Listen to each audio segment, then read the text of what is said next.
뚜렷한 매수세가 없기 때문인데 번스타인 같은 경우에 비트코인이 일정 기간 횡보 후에 상승을 재개할 전망이다 라고 했습니다. 알고라님 미국 비트코인 횡보 우리 조금만 참아요. 촬영 시각은 5월 14일 낮 12시 20분경입니다. 자, 일단 제가 말을 하나 만들었습니다. 박스권에 갇힌 코스피 해서 박스피라고 하잖아요. 저는 박스비, 뭐 빅스비 아닙니다. 박스비를 외칩니다. 박스권에 갇힌 비트코인 박스비라고 했는데요. 왜냐면 다행히 비트코인 ETF의 자금이 받쳐줘서인지 6만 달러 밑으로는 좀처럼 내려가지 않습니다. 그렇다고 강한 매수세가 나오지도 않기 때문에 6만 3천을 뚫고 6만 4천 이렇게 쭉쭉 올라가지도 못합니다. 지난 4월에 기록했던 7만 3천 달러 고점까지요 올라가기까지 아직도 길이 멀어 보입니다. 그런데 한번 우리가 과거를 생각해 보시면 이 5월은 왠지 불안하잖아요. 21년 붓다빔 제가 이거 주봉으로 갖고 왔거든요. 부처님 오신 날이 낀 이 2주간에 걸쳐서 이 폭을 음봉 보이세요? 와, 지금 봐도 무섭네요. 그리고 이때는 바로 이제 테라빔이 있었습니다. 여기는 붓다빔이 급작스러웠다면 그리고 다시 상승을 맞이했다면 네, 테라빔은 전반적인 하락 추세에 트리거를 더하면서 바닥까지 끌어내렸던 그런 상황입니다. 올해 5월은 어떻게 될까 걱정인데요. 일단 21년 붓다빔의 기억이라고 해서요. 오픈 카톡방에서 떠도는 걸 제가 갖고 와봤습니다. 와, 진짜 무섭네요. 보시면 아시겠지만 이게 업비트 화면이고요. 하루입니다. 하루에 마이너스 49.79, 마이너스 50.52, 48.06. 와, 정말 어마어마한 날이었네요. 네. 그리고 이것도 제가 오카방에서 갖고 왔는데요. 지금 최근에 이제 오카방에 도는 짤이 부처님과 협의 마쳤습니다 라고 해서요. 이번 부처님 오신 날은 21년 붓다빔과 같은 일이 없도록 비는 마음을 담아 제가 짤을 갖고 와봤습니다. 자, 그렇다라고 하면은 이제 비트코인 가격 흐름을 볼 수 있는 가장 중요한 지표 중에 하나가 바로 비트코인 ETF 자금 흐름이죠. 10월 금요일 자금 흐름 한번 살펴보겠습니다. GBTC에서 1억 300만 달러의 유출이 있었습니다. 자, 그러면서요. ETF 전체로는 8,470만 달러의 유출이 있었고요. 이 주간 흐름을 보자면요. 지난주가 되겠죠. 6일에서 10일 주간 단위로 ETF 전체로 보자면 1억 1,680만 달러의 순유입이 있었습니다. 제가 이걸 다 더해봤거든요. 그랬더니 1억 1,680만 달러가 나왔어요. 이렇게 큰 유출이 나왔는데 어떻게 해서 순유입이 됐지?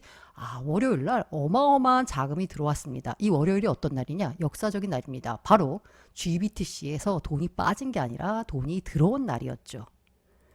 자, 그래서 지난주 전체 디지털 자산 투자 상품으로 보자면요. 1.3억 달러의 순유입이 있었다라고 합니다. 5주 만에 순유입 전환이었고요. 자금 흐름 나쁘지 않았습니다.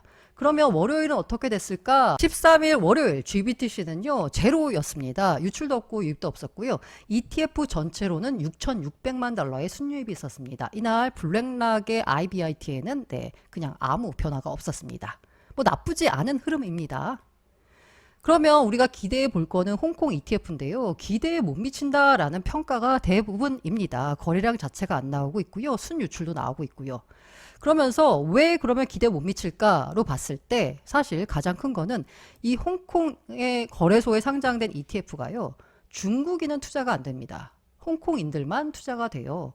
그래서 한계가 있는 건데 중국 자본 유입에 한계가 있는데 이에 대해서 하베스트 운용사가 야 우리 2년 내에 중국 본토에 암호화폐 현물 ETF를 제공을 하겠다. 이걸 추진하겠다라고 밝혔습니다. 이렇게 되면 중국 자금이 본격적으로 비트코인으로 유입될 수가 있을 텐데 문제는 이런 보도가 나오자마자 홍콩증권거래소가 중국인 홍콩 암호화폐 현물 ETF 투자 불가하다, 안 된다라고 재확인 했습니다. 사실 각장 걱정되는 이유가 바로 이겁니다. 이게 혹시라도 이 ETF를 가지고 중국인들이 돈 세탁할 수 있는 거 아니야? 라는 우려가 제기되고 있습니다. 실제로 되는지는 모르겠어요. 그런데 이제 평가하기로는 홍콩 ETF가 해외 국적 취득 중국인들의 돈 세탁 경로로 전락할 가능성은 낮다라고 합니다. 지금 현재 홍콩 거래소가 엄격하게 중국인들이 이 비트코인 ETF를 통해서 중국의 외화를 밀반출하는 일이 없도록 뭔가 규제 수단을 다 마련해 놨거든요. 어떻게 따지면 중국인들이 투자를 못하게 하는 이유도 중국인들의 이 비트코인 ETF를 통한 외화 밀반출을 막기 위해서일 텐데 중국인 투자를 허용할까요? 네, 쉽지 않아 보입니다.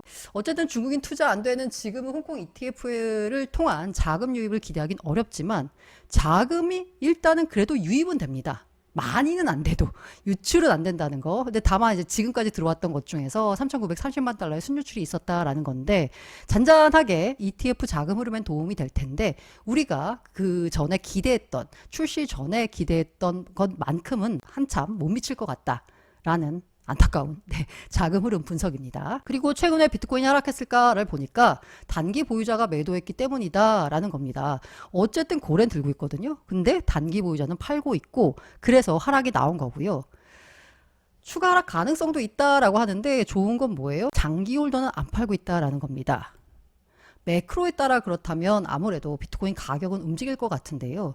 ETF 매수자들의 평균 취득 단가가 62,000달러예요. 그러면 여기에서 왔다 갔다 할 겁니다. 단기적으로 시장은 경제 지표에 따라 움직일 것으로 예상이 되고 있고요. 일단 애틀란타 연은 총재가 연준이 연내 한 차례 금리 인하할 것 같다라고 했습니다. 최근에 HSBC도 세 차례에서 한 차례 인하할 거다라고 전망을 수정했거든요. 사실 연초만 해도 뭐 5차례, 6차례 기대했는데 그 다음 3차례로 하더니 이제는 한 차례만 해도 다행이야 라는 식으로 이 시장의 관점이 바뀌고 있습니다.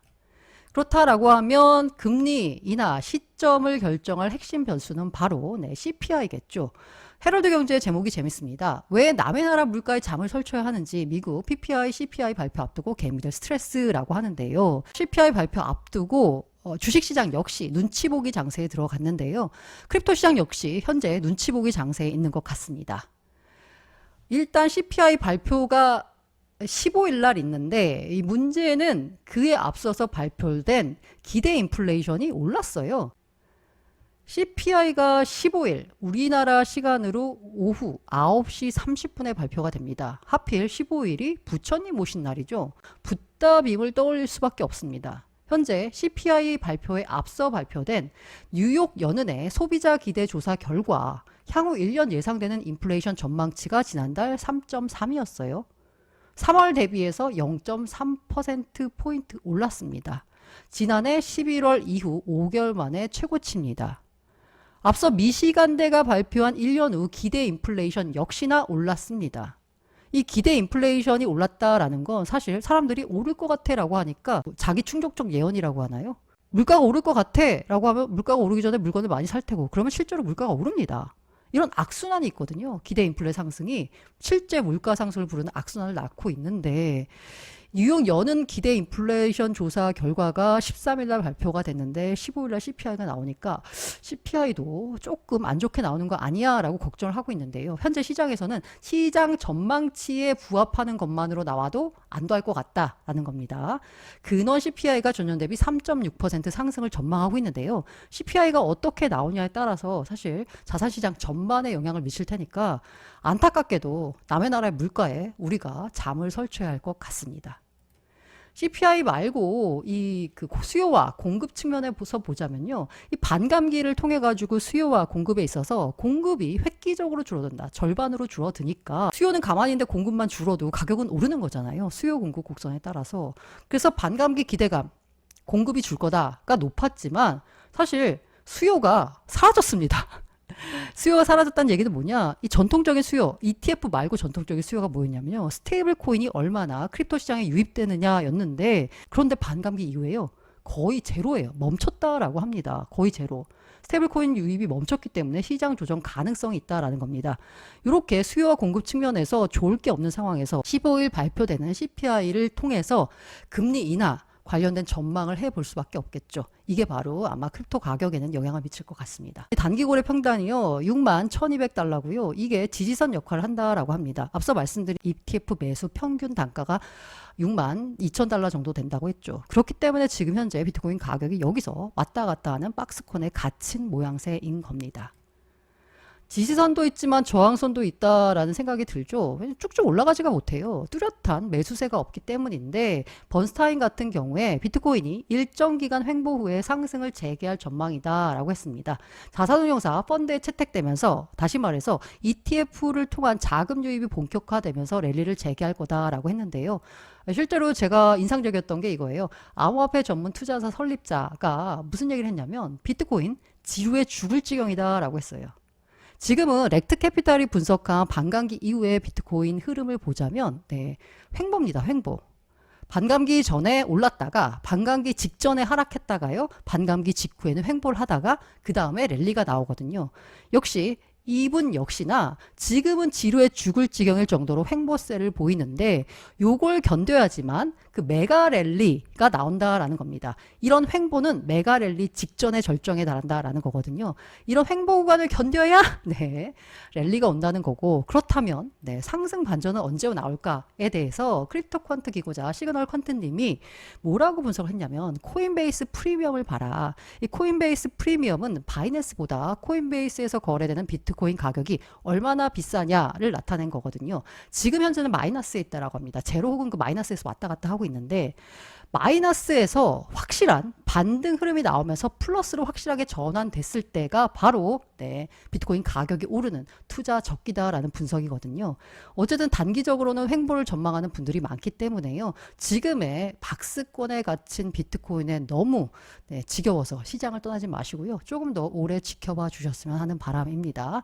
물론 모든 투자 판단과 그에 따른 투자 결과는 투자자 본인의 책임입니다.